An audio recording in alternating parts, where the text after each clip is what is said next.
حکم ساختن مسجد بر روی قبرها. بابا تو قرآن داره دیگه، قال الذين غلبوا على امرهم لنتخذن عليهم مسجدا. در مورد اصحاب کهف، اصحاب کهف دو گروه شدن. قال ابن عليهم بنيانا رب اعلم بهم. یه ساختمون بسازین. حالا چی میخوای بسازین؟ نمیدونی، یه ساختمون فقط بسازین. خب مسجد کی میسازه؟ کافر میسازه یا مسلمون؟ خب یقینا کسی که متدین هست، مسلمون نمازخون مسجد میسازه دیگه. قال الذين غلبوا على امرهم، اصلا نیاز به تفسیرم نداره، خیلی واضح. یعنی مسلمونایی که اونجا زورشون چربید گفتن چی؟ لنتخذن علیهم مسجدا، رو قبرشون مسجد میسازیم. آقای میگن نه، مسجد ساختن رو قبور اشکال داره. تو نمیفهمی قرآن چیه، تو با نص صریح قرآن مخالفت میکنی. این آیه را علمای شیعه به عنوان بزرگترین دلیل در اثبات جواز زیارت قبرها و ساختن گنبد و بارگاه مطرح می نمایند که ما اکنون به بحث و بررسی این آیه می پردازیم. پس از دقت در معانی این آیه کریمه برای عاقلان آشکار می گردد که حتی ظاهر آیه 21 سوره کهف نیز به غیر از آنچه شیعه استدلال می کند دلالت دارد. توجه فرمایید. وكذلك أعثرنا عليهم ليعلموا أن وعد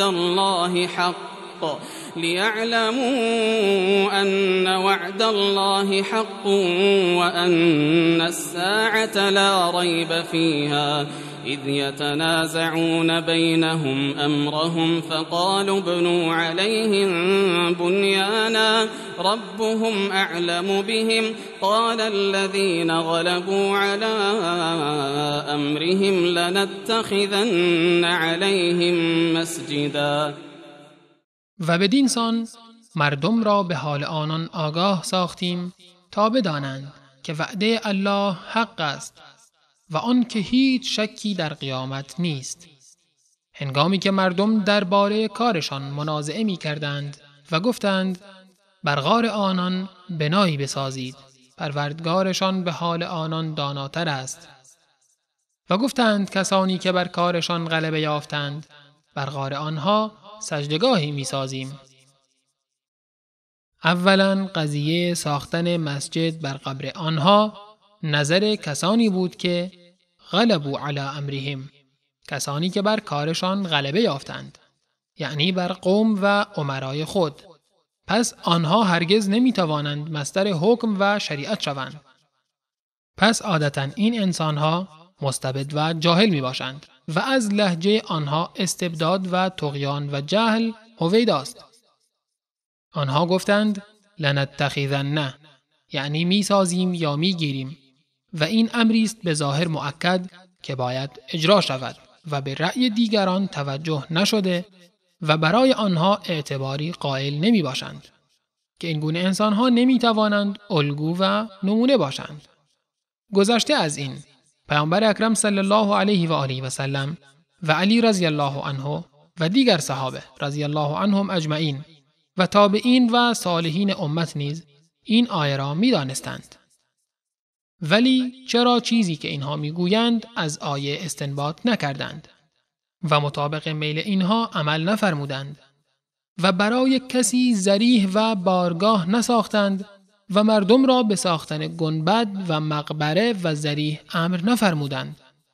حتی برخی از بزرگان اسلام را مخفیانه به خاک سپردند تا مبادا قبرشان مزار شود. همچنین از تعمیر و تزیین قبور نهی می‌فرمودند. بینندگان عزیز، هنگامی که الله متعال در قرآن کریم از امور مذهبی امتهای گذشته سخن به میان می آورد، باید توجه نمود که اگر آن امر در شرع مقدس اسلام منع نشده باشد، قابل استناد و حجت است.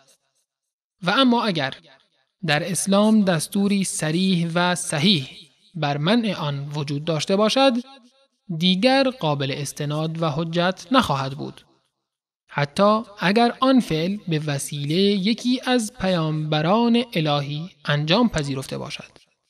به مانند سجده تعظیم یعقوب پیامبر برای فرزندش یوسف علیه السلام که پیامبر اکرم صلی الله علیه و آله و سلم پیروان خیش را از این گونه سجده ها منع نموده و آن را مخصوص امتهای پیشین دانستند. ورفع أبويه على العرش وخروا له سجدا و پدر و مادرش را بر تخت نشاند و همه آنان برای او سجده کنان به زمین افتادند. اما آنچه این آخوند و همفکران وی از آیه 21 سوره کهف برای جواز ساخت مسجد بر قبر استفاده می نمایند کاملا بی اساس و نادرست است. زیرا اول اینکه الله متعال در آیه مورد نظر خبر از اختلاف دو گروه از انسانها بر سر ساخت بنا و یا مسجد بر روی غاری می دهد که اصحاب کهف را در خود دارد و در این آیه هیچ گونه حکمی درباره تایید و یا رد عمل آنان صادر نمی گردد و فقط به ذکر خبری از این اختلاف بسنده شده است. حال باید پرسید آیا آنان که در ساخت مسجد بر دیگران غالب شدند از جمله معصومین بودند که الزاماً فعلشان حجت باشد؟ دوم این که اگر طبق برداشت شما عمل این عده از پیروان کتاب‌های آسمانی قبل از اسلام در آیین یهودیت و مسیحیت جواز داشته و مورد تایید بوده است، پس چرا پیامبر اکرم صلی الله علیه و آله و سلم خبر از لعن و نفرین بر آنان به سبب این عمل می‌دهند؟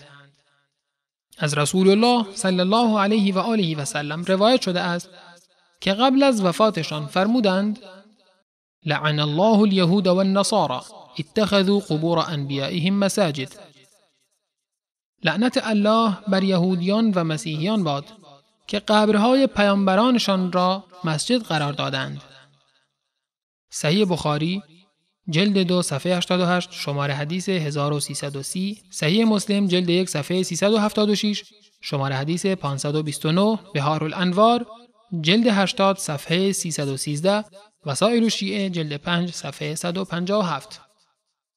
سوم این که اگر گفته شود عدم انکار این عمل از طرف الله متعال در هنگام خبر دادن از آن دلیل بر جواز آن است، باید گفت انکار رسول الله صلی الله علیه و آله و سلم عین انکار الله متعال است، زیرا که قرآن درباره ایشان می‌فرماید: من یطع الرسول فقد اطاع الله. کسی که از پیامبر اطاعت کند از الله اطاعت نموده است. و نیز می‌فرماید: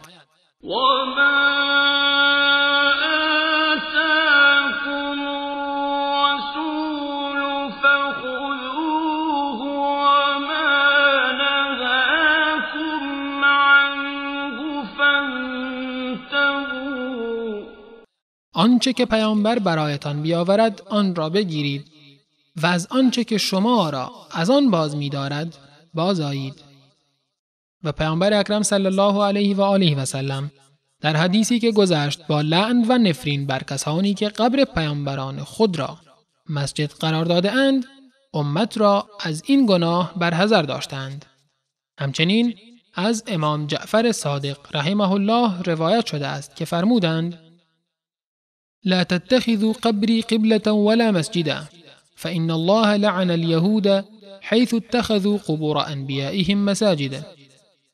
قبر مرا قبله و مسجد قرار ندهید، زیرا الله یهود را به علت این که آنان قبرهای پیامبرانشان را مسجد قرار دادند لعنت کرد. من لا یحضره الفقیه جلد 1 صفحه 128 و وسائل الشیعه جلد 2 صفحه 887.